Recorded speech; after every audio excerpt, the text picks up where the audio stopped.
माय माऊली नमस्कार. 18 पुराणातील एक पुराण श्री स्कंद पुराण अभिवाचन करत आहे.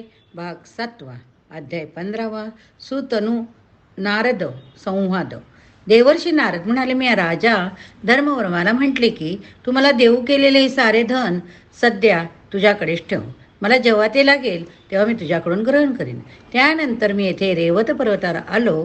हा ती उत्तम पर्वत पाहून मला खूप आनंद झाला. हा जणू साधू लोकांना आपल्याकडे बोलावित असतो.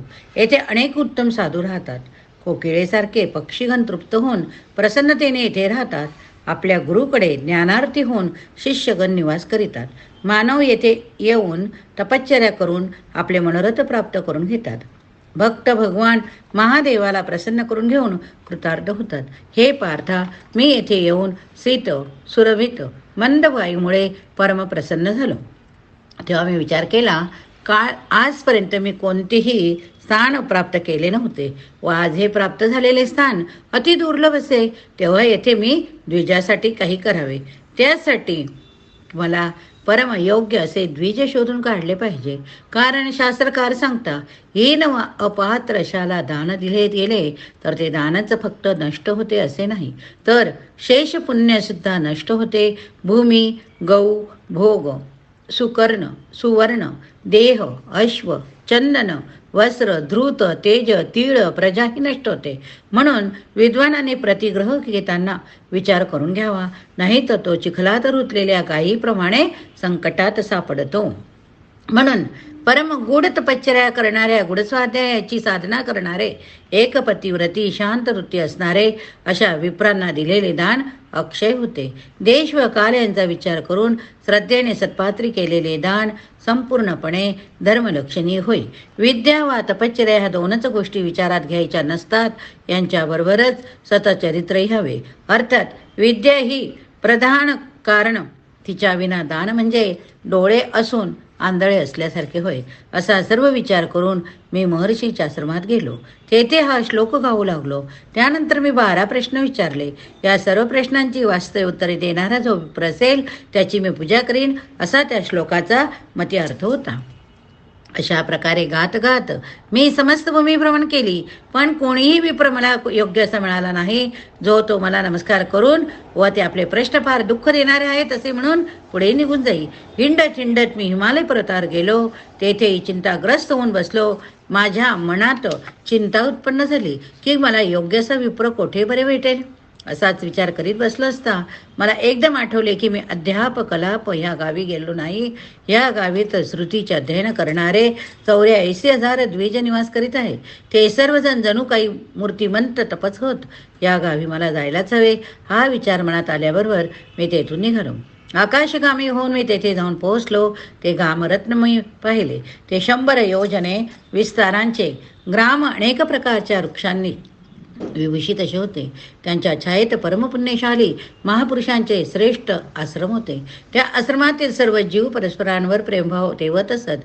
तेथे सदा स्वाहा स्वधा वशटकार हंतकार सुरू असायचा. त्या आश्रमात कृतयुगातील वातावरणाचा भास होई.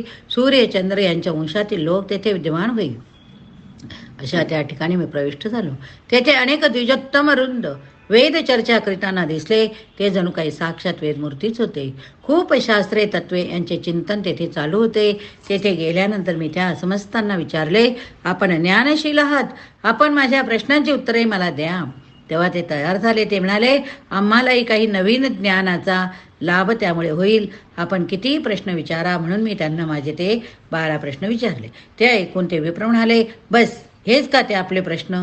हे तर अगदी छोटे सोपे. हे प्रश्न विचारून आपण आमची थट्टा तर करीत नाही ना? आपण आम्हाला इतके कनिष्ठ दर्जाचे का समजता बरे? आपल्या सर्व प्रश्नांची उत्तरे आमच्यातील हा लहान मुलगाच देईल. श्री नारद म्हणाले, मी त्या मुलाकडे पाहून विस्मित झालो. तो सुतनू नावाचा हुशार मुलगा माझ्याकडे पाहतच राहिला, कारण त्याचे ज्ञान कितीतरी अगाध होते. त्याने चटकन बोलायला सुरुवात केली. एकूण अक्षरे 52 असतात. मातृकेमध्ये ती सांगितली आहेत. अहंकार हे त्यातील प्रथम अक्षर होय. 14 स्वर, 33 स्पर्श संज्ञा असलेले वर्ण असतात. अनुस्वार, विसर्ग, जिव्हा, मुर्दा, टाळू यापासून उच्चारित वर्ण असतात. एकूण अक्षरे मी आपणास सांगितले. नंतर मी अर्थही सांगेन, पण या अर्थाला एक इतिहास आहे. तो असा, हा इतिहास मिथिलेत राहणाऱ्या एका ब्राह्मणाकडे घडला. कौतुब नावाचा ब्राह्मण होता. त्याने भूमंडळावर जितक्या म्हणून विद्या होत्या त्या सर्व ग्रहण केल्या होत्या. अनेक वर्षच काय जवळजवळ सर्व आयुष्यभर त्याने त्याचे अध्ययन केले होते. त्यासाठी त्याने एक क्षणही वाया घालवलेला नव्हता. विद्या संपन्न झाल्यानंतर तो गृहस्थ बनला. पुढे त्या मथुमाला पुत्र प्राप्त झाला, पण तो जडबुद्धीचा होता. फार कष्ट घेऊन त्याने कशीबशी मातृका ज्ञानाची प्राप्ती करून घेतली होती. यानंतर त्याने शिकणे सोडून दिले. अर्थातच त्याचा त्याचा पिता खिन्न झाला होता. तो मुलाला म्हणे, बाळा तू शिक, अजून शिक, मी तुला मोदक देईन. जर तू अजून शिकला नाही तर मी कोण अन्य व्यक्तीला ते मोदक देईन. यावर मुलगा म्हणाला, हे तात लोभ बाळगून अध्ययन करावे काय? मोदकाच्या प्राप्तीसाठी अध्ययन केले जाते का? हे अध्ययन पुरुषांना परमार्थ प्राप्तीसाठी करायचे असते का? यावर पिता काय बोलणार बरे? कौतुक म्हणाला, तुझी बुद्धी अतिशय साधी, तुझे आयुष्य ब्रह्मदेवाप्रमाणे हो, तरी मला सांग तू का शिकत नाही? तेव्हा मुलगा म्हणाला, मी शिकलो ते पुरेशा आहे. जाणणे योग्य होते ते सर्व मी जाणून घेतले. यापुढे आणखी प्रयोजनच काय? व्यर्थ कंठ शोष कशाला हवा? पिता म्हणाला, हे बालका तू तर अगदी विचित्रच बोलतो आहे. तुझी वाणी ऐकण्यासाठी मी उत्सुक आहे. तुला काय कळले ते मला सांग. पुत्र म्हणाला, आपण इतके वर्ष अनेक तर्क ग्रंथ वाचले, आपल्या मनात भ्रांतीचा संचय मात्र करून घेतलात. दर्शनशास्त्र वाचून आपले चित्त वायूप्रमाणे भ्रमण करीत असतो. ते सर्व मी थांबवणार आहे, कारण आपण तात्विक रूपाने अर्थाचे ज्ञाता नाही. उपदेश करणे हेच फक्त आपण जाणता. जे विप्र नुसत्या पाठांतर विद्येने ज्ञान मिळतात ते द्विपाद असूनही पशुच होत. म्हणूनच मी आपणास अद्भुत मोहाच्या अंधकारातून प्रकाशणारे महामार्तंड रूपी वाक्य सांगतो. अकार ब्रह्मा, उकार विष्णू, मकार रुद्र, हे 3 गुण अर्धमात्रा मुर्दा होय. अर्थात अशा या परम सदाशिव आहे. ओंकाराचे महत्व आहे. हीच परम सनातनी स्मृती होय. या ओंकाराचे महात्म्य मला जेवढे समजले ते मी आपणास सांगितले. तसे पाहिले तर अयुधे वर्ष कोटी कोटी ग्रंथामधून यथार्थ वर्णन केले गेलेले नाही, पण सारे असे आहे.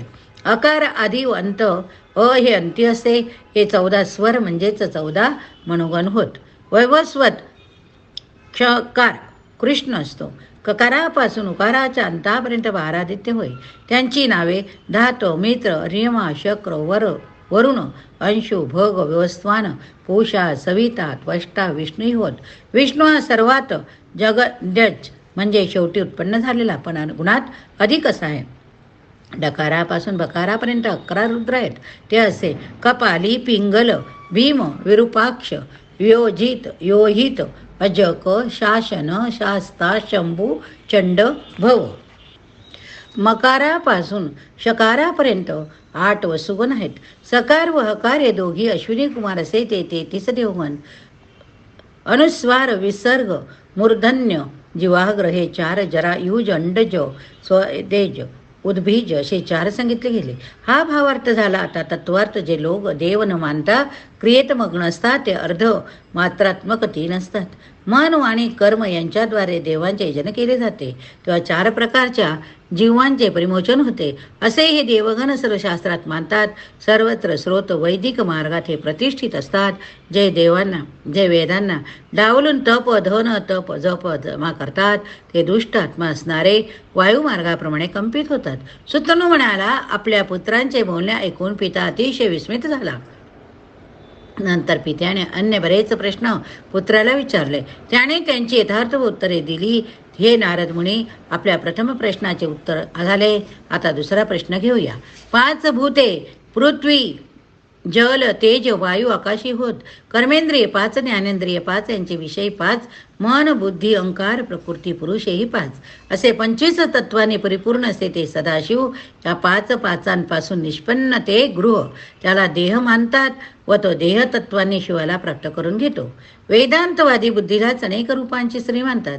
ती अनेक अर्थ सेवन करून विविध प्रकारची रूपे घेते, पण एका धर्माचा संयोग जेव्हा होतो तेव्हा ती अनेक रूपातून पुन्हा एक रूपधारी होते. अशा प्रकारचा तत्वार्थ ज्ञात झाला की कधी नरक प्राप्ती होत नाही. बुध पुरुष चित्रकथा युक्त मानलेली वचनेच कथन करतात. जे कामान्वित पंचम आहे ते सांगतो. जे कामान्वित पंचम ते मी तुम्हाला सांगतो. लोभ हा एक फार मोठा ग्रह आहे. यानेच पाप प्रवृत्त होते, यानेच क्रोध उत्पन्न होतो. कामही याच्यातूनच उत्पन्न होतो. माया, मोह, मान, स्तंभ, परेस्फुटता, अवधी, अप्रज्ञता हे सर्व या एका लोभापायी प्रवर्तित होतात. परधनाचे हरण, परस्त्रियांचे अभिमर्शन तसेच सर्व प्रकारची साहसे करू नये अशा क्रियांचे कारणे लोभच असते. म्हणूनच जितात्मा पुरुषाने मोहासहित या लोभाला जिंकावे. दंभ, द्रोह, निंदा, पशुन्य, मत्सरता या सर्व वाईट गोष्टी लुब्ध कालाच करावयास वाटतं. श्रुत जे असतात म्हणजे ज्यांनी बरेच काही ऐकले, मोठ्या शास्त्रातून ज्यांनी काही ग्रहण केले, ते सर्व प्रकारच्या संशयाचे वा दुर्गुणांचे छेदन करतात. पण जेव्हा हे लोभाने ग्रस्त होतात तेव्हा त्याच अधपतन होते. काम, क्रोध यांची आसक्ती असणारे बहिष्कृत अशा आचारांचे करते वाणीचे मात्र मधुर असतात. हे लोक बलाच्या साह्याने आपला मार्ग आक्रमित करतात. लोभ्यापायी निष्ठुर बनतात, धर्म नष्ट करतात, जगाला ते ठाकवतात, ते अतिपापी होत. जनक, युवाश्व, ऋषादर्वी, प्रसेनाजित यांनी लोभाला जिंकून दिवलोक प्राप्त केला होता. असे अनेक होऊन गेले ज्यांनी केवळ लोभ त्यागून स्वर्गप्राप्ती करून घेतली. म्हणूनच लोभ सोडून देणारे लोक हा संसार सागर सहज तरुण जातात. यानंतर ब्राह्मणांचे 8 भेद सांगतो. ब्राह्मण मात्र ब्राह्मण कुलात जो जन्म घेतो पण क्रियेने हीन असतो तो. वेदाचरण करणारा अतिशय सरळ तो ब्राह्मण.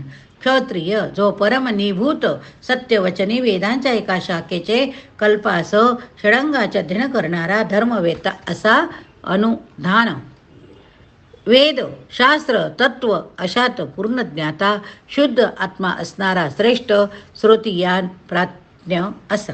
ब्रण अनुच्या नाठाई असणारे सर्व गुण यज्ञ व त्यांचा स्वाध्याय करून तसेच आचरण करणारा.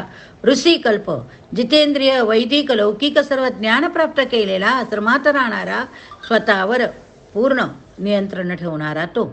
ऋषी आश्रमात राहूनच नित्य उपवास करणारा, अग्नीची उपासना करणारा, संयमी, उद्धरिता, शाप देण्यात अनुग्रह करण्यात समग्र असा सत्यप्रतिज्ञ.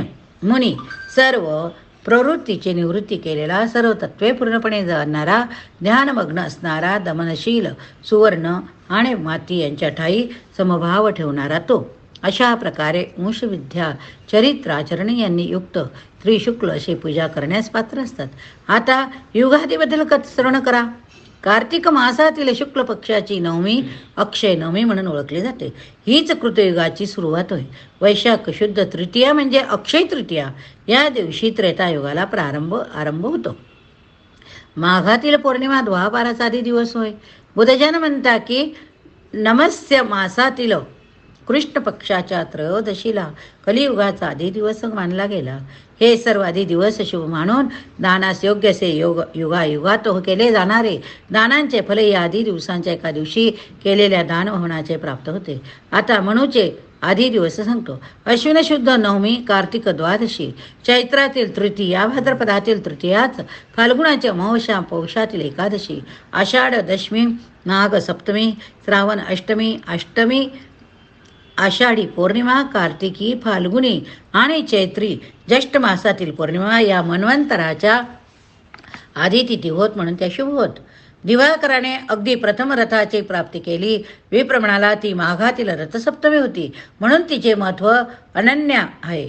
या दिवशी केलेले दान, हवन, उपासना यांचे पुण्य फार असते. या दिवशी केलेल्या पुण्यकर्माने भगवान भास्करदेव परमप्रसन्न होतात. विद्वान पुरुष म्हणतात नित्य उद्वेगजनक अशी गोष्ट म्हणजे नित्य याचना करणारा प्राणी होय. तो सर्व भूतांना उद्विग्न करीतो. द्विज म्हणतात जो प्राणी या जगात मी कशासाठी जन्माला आलो, मी कोठे जाणार असा विचार करून वागतो, तोच दक्षातही परमदक्ष असा होतोय. पुरुषांनी आपल्या आयुष्याला सुरुवात होण्याआधी 8 महिने विचार करून योग्य असे वर्तन करायला हवे, म्हणजे तो अंतिम सुख प्राप्त करतो. वेदांतवादी विद्वानांनी अर्ची, धूम हे 2 मार्ग सांगितले. अर्ची नावाच्या मार्गाने मोक्षप्राप्ती होते. धूम मार्गाने पुन्हा आवर्तन केले जाते.